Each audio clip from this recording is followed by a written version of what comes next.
완전한 핵폭탄입니다. 그 정도는 아니지만 몇천 톤이다. 이렇게 지금 되어 있습니다. 폭발력이 비약적으로 크게 향상이 됐다. 이런 이야기죠. 그러면은 우리는 어떤 판단을 해야 되냐. 북한은 빠른 시일 안에 핵폭탄을 만들 수 있다 하는 사실을 우리가 받아들여야 됩니다.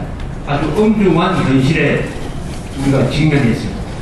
지금까지는 핵 장치지, 그거 가지고 폭탄 못 만든다고 했는데, 지금 이번에 두 번째가 거의 성공을 했기 때문에 내일이라도 핵폭탄을 만들 수 있다라고 계산하고 대응을 해야 됩니다. 이런 이야기죠. 핵폭탄을 만들 수 있다. 1945년에 미국에서 원자탄 실험을 했습니다. 뉴멕시코라는 주에 그 사막이 있습니다. 사막에서 지상 핵실험을 했습니다. 이렇게 철탑을 쌓아가지고 거기에 핵폭탄을 장치하고 눌렀더니 터졌습니다. 실험하고 나서 3주 만에 핵폭탄을 만들었습니다. 그리고 한 달도 안 됐는데 나가사키, 히로시마에 터뜨렸습니다. 즉 핵실험에서 폭발력이 만통 금방 나오면은 바로 일주일 안으로 핵폭탄을 만들 수 있다라고 봐야 됩니다. 따라서 우리는 이제는 여러 가지 무슨 안이한 평가를 할 게 아니라 북한이 핵폭탄을 갖고 있다 이렇게 합니다.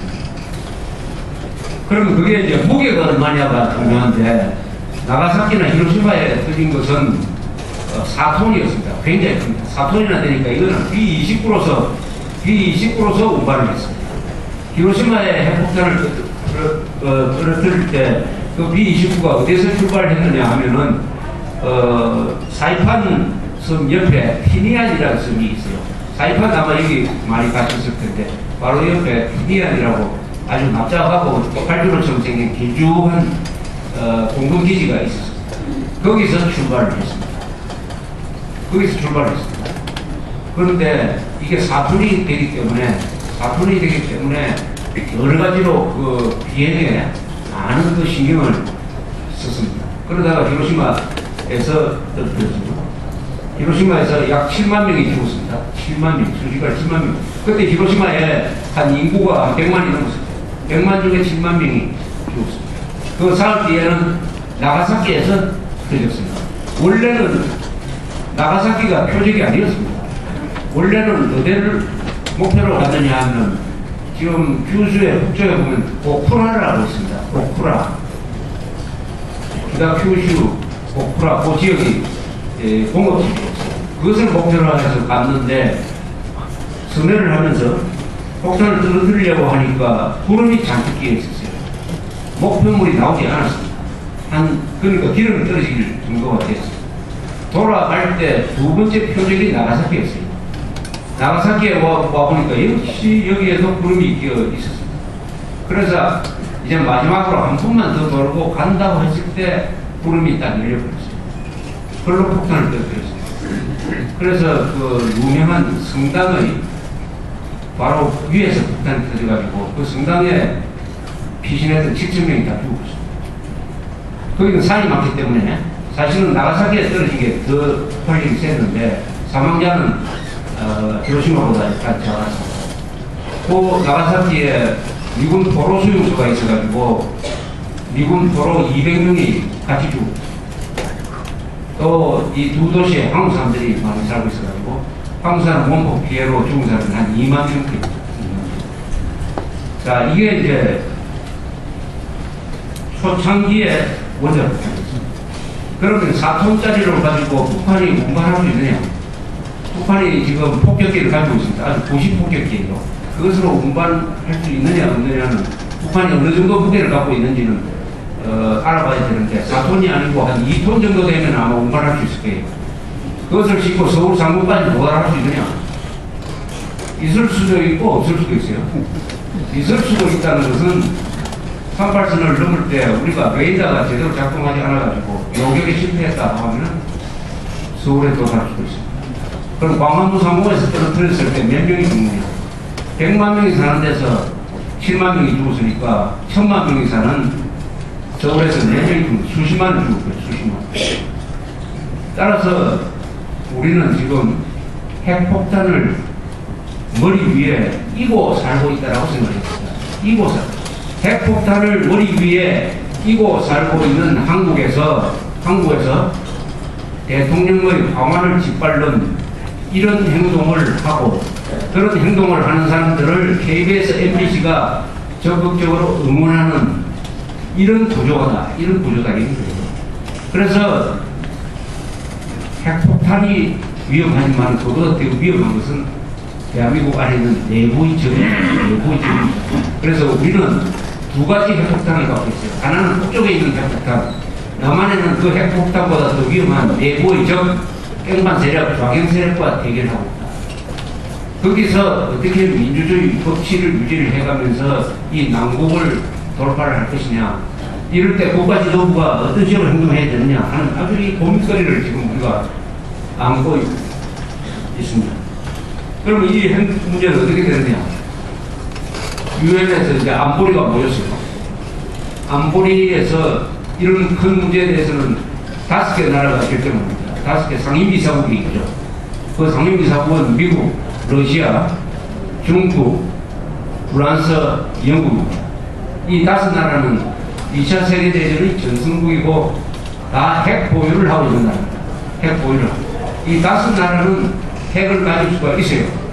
핵을 가져도 문제가 없습니다. 왜냐하면 이 5나라는 문명국가입니다. 그리고 전쟁을 많이 해본 나라예요. 불장난을 하지 않아요. 이 5개 나라가 어느 나라 쳐들어가는 거에서 핵폭탄 쓸 거라고 믿는 사람 있습니까? 러시아까지도 거의 주변 국가를 칠 때 저 사람들이 핵폭탄을 쓸 것이다 믿는 사람 없어요. 그렇게 하지 않습니다. 이 사람들은 핵 보유를 할 수 있는 자격이 있는 사람들이에요. 자격이 있어요. 그런데 누구는 절대로 안 되느냐? 바로 김정일 같은 자가 핵을 가지고 있으면 절대 안 되죠. 그래서 이 좌익세력들이 이렇게 철부지 같은 이야기가 납니다. 미국도 핵을 가지고 있는데 왜 북한은 안 되냐? 그걸 말이라고 합니까? 그게 말이라고 합니까? 그럼 형사는 권총을 가지고 되는데 왜 중심병자는 권총을 가지고는 안 되느냐? 이 말 하려고 하는 거 아닙니까? 경찰관은 권총을 가지고 되지만은 살인 정도는 권총을 가질 수가 없는데 이 친북 좌익 세력들은 사람들의 머리를 간단명료하게 만들려고 미국은 같은 주권 국가인데 핵무기를 가져도 되고 북한은 왜 가지도 안 됩니까? 이거 불평등하지 않습니까? 이렇게 이야기하면 한국 사람들이 한 70%가 그렇게 넘어가요. 한국 사람들이 잘 죽는다는 이유가 바로 이런 데서 이제 관계가 되기 때문에 한국 사람들을 선동하는 것이 제일 쉽습니다. 이 세상에서 제일 선동에 잘 넘어가는 사람이 한국 사람. 자, 이러면은 이제 안보이사회가 어떤 대안을 내놓을 것인데 이번이 핵실험 결과도 다르고 따라서 대응도 2006년하고 좀 다르게 나올 거예요. 2006년에는 주로 김정일 정권의 돈줄을 끊는 방식으로 여러 가지 안을 만들어냈습니다. 돈이 안 들어가면 핵개발을 못하겠지. 이런 생각을 가지고 좋은 기술이 안 들어가도록 하는 제재안이 나왔는데 그게 제대로 집행이 되지 않았습니다. 특히 중국이 협조를 하지 않았어요. 가장 제대로 제재를 가한 나라는 일본이었습니다. 일본은 지금 주변 국가 중에서 북한에 대해서 제일 엄격하게 하고 있습니다. 만경봉호라는 그 배가 이제는 네가 다 한 거에 못 들어옵니다. 그리고 조총련이 북한에 돈 주는 것도 딱 차단을 했습니다. 그것 때문에 북한이 더 죽을 지경이 되었습니다. 한때 조총련은 매년 한 7억 달러, 8억 달러를 북한에 보냈습니다. 조총련은 또한 간첩 양성소였습니다. 남한에서 잡히는 북한 간첩의 3분의 1이 조총련을 통해서 되었습니다. 이 조총련이 요새 일본의 여론과 일본 정부의 압박에 의해서 아주 약화되고 해가지고 이제 사라지기 직전에 있습니다. 그러니까 이 조총련을 살리기 위해서 노무현 정부 시절에 민단하고 조총련하고 합치는 운동을 했습니다. 합치는 운동. 그러니까 민단 사람들 들고 일어나가지고 노무현 정권에 대항해가지고 그 합치는 운동에 가담했던 그 집행부를 다 몰아내고 그래가지고 사실은 정권 교체가 한 것이 일어나기 1년 전에 일본의 민단에서 문제 일어났습니다. 자, 이런 상황에서 이번에는 어떤 조치가 나오겠느냐. 이번에 다른 점은 중국이 이제 화가 났습니다. 중국이 체면이 말이 아니게 됐습니다. 왜냐하면 6.회담이라는 게 주최국이 중국입니다. 그러니까 중국이 마련한 이 육자회담에 북한이 안 들어온다.